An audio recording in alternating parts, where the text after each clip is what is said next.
For more updates tungkol po sa nangyayaring rescue operations ngayon sa Gumuhong Supermarket sa Porac, Pampanga, kasama natin si Sandra Aguinaldo. Sandra? Yes, Jessica, narito tayo mismo sa harap ng Chuzon Supermarket. Ito po location na ito ay sa Porac at katabi po ito ng wet market. Apat na palapag po ito pero sa akin nakita ay halos parang isang palapag na lang na nakatagilid ang itsura po ng gusaling ito. Sa punto pong ito ay makakausap po natin si Mayor Condrelito de la Cruz, siya po ang mayor ng Porac. Sir, so far po ilan na po yung nailigtas yung buhay mula sa gusali? Dalawa na po. Pero ongoing pa po yung nakakausap natin sa loob. Bali meron pa pong apat na kung paano ginagawa namin ng paraan para makuha namin ng buhay.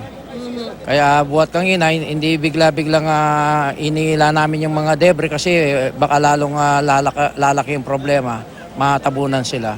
I understand po na sa kagustuhan yung mailigtas sa isang tao ay kailangan po siyang putulan ng kanyang paa? Opo, kasi lumalabas na po yung mga dugo, baka maubusan siya ng dugo. Ngayon kumuha kami po ng doktor, sila po nga nag-process kung paano gagawin yung dapat gawin sa isang nadaganan. Kinakailangan po para masagip natin yung buhay nila. Pero pinano po na namin sa pamilya na kung papayag sila. Kumuha po kami ng authority sa kanyang pamilya. At so far, sir, I understand meron na rin po kayong na-recover na sa kawasawiang palad po ay sila po ay binawian na ng buhay. Ilan na po ito? Dalawa na po. Pero mayroon pa pong nakakausap namin sa loob. Yun nga po, identify namin, apat. Sana po yun na lang. Pero sabi ng mga kasamaan nilang nagtatrabaho, parang meron pa po sa loob. Kaya lang hindi pa po kami sigurado doon. Opo, kasi may naririnig daw po ng paghingi ng saklolo. Ano po? May sumisigaw pa po sa loob. Hindi lang namin ma-identify kung ilan po yun. Ayun, sa ngayon po, kasi may napaulat po dati, may 40, may 10 sa ngayon po, wala pong clear doon? Wala po. Sa ano po namin, sa assessment namin, sa iba't ibang barangay po kasi mag-collapse yung ibang bahay, saka yung mga pader, yung iba nadaganan ng pader, kaya yung isa sa isang barangay dead on arrival sa hospital na yung nadaganan ng pader. Jessica, may katanong nga kay Mayor, pwede ko ipasa sa kanya ang override? Mayor, naririnig niyo po ako. Ako po si Jessica. Hello? Mayor de la Cruz. Opo. Okay. Mayor, clarification lang po. Opo. So as of this time, tama po ba yung bilang ko based sa interview nyo kay Sandra? Tatlo na po yung namatay. Hindi ko, Tatlo na po yung namatay sa... Hello? Mayor, tama ho ba tatlo na po ang namatay dyan sa Porac? Ang identify namin namatay po, dalawa pa lang po. Okay, isang dalawa. bata, saka isang may edad na. Hindi rin po natin alam pa kung dun sa ibang mga barangay kanyo may mga casualty pa kasi may mga gumuho rin pong bahay. Tama ho ba intindi ko? Opo. Sa ibang barangay po may mga gumuhong bahay, mga pader, eskwelahan, saka mga chapel po. Kaya ongoing po yung pag-rescue namin. Nagiwaiwalay po kami para matingnan namin mabuti kung ano yung mga kalagayan ng ibang barangay po dito. So mukhang matindi po ang tama sa Porac nitong lindol na ito based po dito sa nakikita ho nating damage. Tama po ba, Mayor?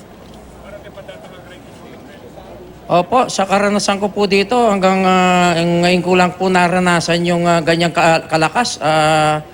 Umaalon po yung lupa saka yung mga building talagang malakas ang alob. So sa inyong pagtansya, Mayor, it does not have anything to do with the integrity ng mga structure, kung gaano katibay itong mga istrukturang ito. Kasi tama ho ba itong Chuzon na supermarket, 2 years pa lang daw ho itong nakatayo at konkreto naman ho daw yung pagkakagawa. Mukhang ang dumali ho, tama ba? Opo, Kasi malalaki naman po yung... Malaki naman po yung bakal na nakita namin ngayon. Ngayong pinuputol po namin, malaki naman yung bakal.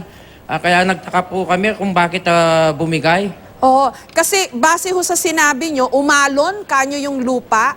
So parang yung lupa mismo very loose. Gawa ho siguro din nung lupa talaga ng Porac. I know. Opo, para pong umaalon. Sandy ho kasi ang lupa dyan sa Porac. Tapos nung... Opo, umaalon po yung lupa. Okay, gawa rin po nung lahar, no? Nung pumutok Hello? po ang Pinatubo. Tama po ba, Mayor? Opo. Pero mas malakas po ngayon. Hindi kagaya po nung may earthquake nung pumutok yung Pinatubo. Oh, okay. So sabi nyo ho, may eskwelahan ding gumuho aside from yung 2 simbahan at may mga bahay po? Opo. May mga bahay, eskwelahan, chapel, saka yung ibang bahay, puro may crack po. So, Mayor, bigyan ho namin kayo ng chance. No? Ano ho yung mga kailangan po ninyo ngayon? May sapat ho ba kayong equipment? May sapat ho ba kayong rescue teams? O kailangan nyo pa ho ng dagdag? Given na hindi lang itong supermarket pala ang tinamaan ng husto dyan sa Porac. Manawagan po kayo, Mayor. Meron na pong tumulong sa amin yung probinsya, saka yung regional, saka yung may mga equipment din po kami, yung mismong sa munisipyo. Nagtulong-tulong po kami. Sa tingin po namin na pwede nang yung mga equipment ngayon, ay kailangan lang daan-daan, baka lalong maggumrabi yung pagre-rescue kung mabilisan po. So, sapat naman po ang gamit, Mayor. Opo, ngayon po sapat na. Kanina po hindi. Kaya po nagtatawag ako na humingi ng karagdagang equipment para mabigyan ng ayuda yung aming mga kasamaan. May gusto pa ho ba kayong iparating na impormasyon na sa mga kinaukulan sa national government? You have the floor, Mayor, Mayor De La Cruz. Sige lang po. Opo, sana po mabigyan kami ng ayuda ng national government na kung paano mabigyan namin ng karapatan tulong yung aming mga kababayan, lalo na po yung mga merong nangawasak na bahay, eskwelahan, chapel, at iba't ibang struktura na nasira sa aming bayan. Sana po kung pwede, matulungan po kami sa madaling panahon para mabigyan po ng solusyon ng problema namin. Okay. Maraming salamat po, Mayor. God bless you po. Maraming salamat din po sa ano po ninyo para malaman yung kailangan pong tulong namin. Sandra? Thank you po. Magandang gabi po. Okay. Thank you po, Mayor. Jessica, bagitin ko lang ang sitwasyon ngayon dito. Nakikita nyo yung crane, no? Medyo kararating lang po niyan. At yan po ay malaking tulong daw para maangat talaga yung mga naglalakihang debris na maaring nakadagan pa, no, sa ilan nating mga kababayan sa loob. At nakikita na rin natin, may mga rescue teams na rin dito.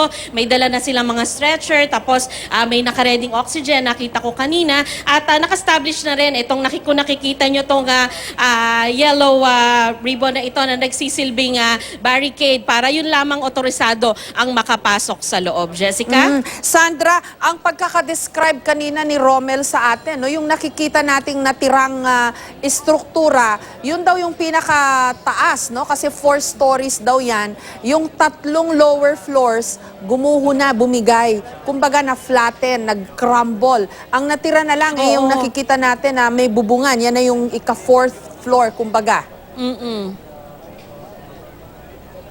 Yes, Jessica, yun nga rin ang ina-explain sa atin kanina, dumating tayo kasi sabi nga 4 stories, pero ito nga nakita natin na isang story na lamang ito dahil nga nadagana na at ito nga po daw top story ang nakikita natin sa ngayon, Jessica. Okay.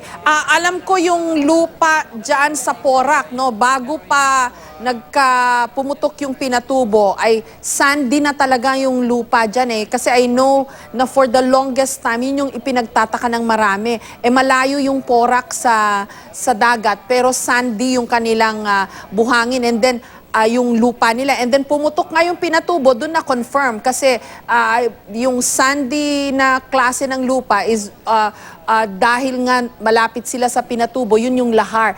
Nung naglahar ulit dyan, hindi kaya lalong lumambot no yung lupa kasi kung puro lahar yan o puro sand, medyo baka yun yung kung nagmamatch Sandra, dahil sabi ni Mayor De La Cruz, parang umaalon yung lupa. Anong impormasyon na nakuha mo about this dyan sa Porac, Sandra? Yes, Jessica, kanina ay nakausap natin si Governor Lilia Pineda at kanya nga nasabi na yan din yung kanyang hinala dahil nung makausap daw niya ang FIVOX ay nasabi sa kanya na wala namang fault line na nalalaman sila dito sa lugar na ito. Kung kaya't tingin niya ay maaari daw nung nag-rebuild yung mga tao ay hindi nila nahukay ng husto doon sa kumbaga original na level ng lupa at maaaring sila'y nakapagtayo doon mismo sa buhangin na binagsak nga nung pumutok ang bulkang Pinatubo. At gayon din, nakausap natin Jessica itong si isang teacher, no, Dave Balaan. Siya taga Barangay Planas. At ang sinasabi naman niya ay dun sa kanyang lugar ay may mga bahay ding nasira at merong mga gate or bakod na nakatumba. At ang pagka-describe niya, Jessica, ay para namang tumatalbog daw na parang bola ang lupa. So ang movement ay upwards and downwards, Jessica. Alam mo yung klase, dito kasi sa Metro Manila, Sandra, no, ito yung pinag-uusapan natin kanina dito. Sideways yung naramdaman natin dito sa GMA Network kanina, no? Pa-side yung galaw. Pero alam ko rin na in certain earthquakes in the past, like yung sa Baguio, yung naramdaman ko doon, padribol eh. So, similar ito dun sa dinidescribe sa'yo dyan sa Porac, na padribol yung movement nung lindol kanina. Yes, Jessica, specifically yung nakausap ko ay taga Barangay Planas. Isa yan dun sa 3 barangays na sinasabi nga ni Governor Pineda na may mga reported nga sila na damages. At base sa kanyang pagka-describe, sabi niya talagang nahirapan siya no, na i-secure yung kanyang mga anak dahil hirap din siya maglakad gawa ng pataas-baba nga daw ang movement ng lupa, Jessica. Okay, any other information we need to know, Sandra, from your end? So far, ang sitwasyon dito, Jessica, ay walang kuryente. No? Dito sa Porac, at saka sa dinaanan namin bago makarating sa Porac, ay wala pong kuryente. At ayon nga po kay Governor Pineda, ay sa kanyang pagtaya ay buong Pampanga ang walang kuryente, Jessica. Okay. Ingat kayo dyan. Maraming salamat sa iyo, Sandra Aguinaldo.